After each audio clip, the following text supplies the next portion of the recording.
Hello guys, ako nga pala si Matthew at may kasama akong espesyal na player na si Tati.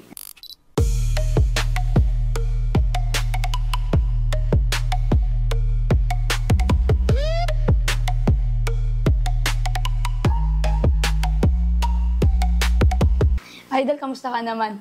Ayos lang naman. Paano ka nagsimulang maglaro ng basketball? Nagsimula ako maglaro ng basketball nung bata pa ako. Yung naglalaro kasama mga tito ko, tinuruan nila ako mag-dribble tsaka tumira. Tanda mo pa ba, Idol, kung kailan ka nagsimula mag-basketball? Opo. Kailan yun, Idol? Nung mga 2019 pa. Sino naman ang nagtulak sa'yo? Si Kuya Mac, shout out. Ang tito ko sa abroad, tsaka yung ninong ko din doon sa abroad. Tanda mo pa ba ang unang liga mo? Sila Kuya Jimwell, ang maunang kakampi ko doon. Shout out din. Sila po yung nagtulak din sa akin para matuto maglaro ng basketball. Ngayon, meron ka na bang ligang sinasalian? Opo.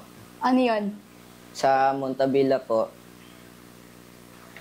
Ano ang routine mo? Ano ang routine mo sa training sa isang araw na normal na araw? Pagdi-dribble tsaka yung finishing ko. Paano may na-handle ang pressure mo bago ang isang malaking laro? Huminga ng malalim at mag-focus lagi sa laro, wag sa tao nang nag-aano sa akin. Ano yung laro na hindi mo makakalimutan? Kwento mo naman.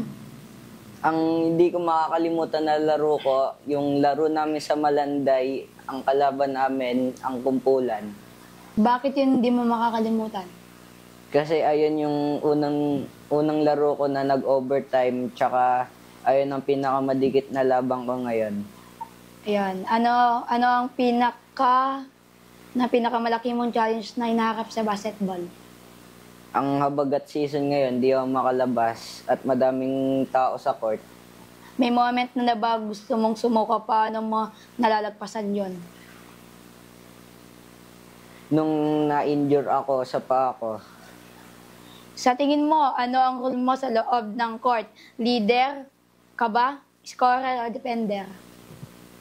lagi ako ang laging dumidepensa at minsan umi-score naman din ako. Sino ang impression mo sa paglalaro o beneficiation mo sa paglalaro? Kobe. Bakit si Kobe? Si Kobe, isang magaling na basketball player. Siya lagi idol ko nung bata pa ako. Sino ang player hindi din ang iniidolo mo? Sino ang player din ang iniidolo mo? LeBron. Bakit si LeBron? Magaling din siya. Message mo sa mga taong sumusuporta sa'yo. Salamat sa mga sumusuporta sa akin, lalo na yung mga tito ko sa abroad. Lalo na din si Papa. Idol, sinong gusto mo i-shoutout? Shoutout sa tito ko, Tito Jojo. Shoutout sa ninong ko, Ninong Michael. Shoutout kay Kuya Mac, shoutout kay Bunny. Shoutout sa buong Batang Bay, tsaka sa seleksyon. Shoutout din sa Four Hoops. Salamat din sa mga sumusuporta sa amin. Yun lang, Idol. Salamat sa pagpunta. Ano yung memory mo? Ba't pwede Tagalog? Hello guys, may ba't mali?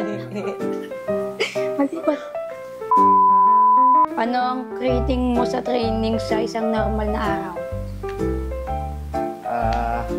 Ano?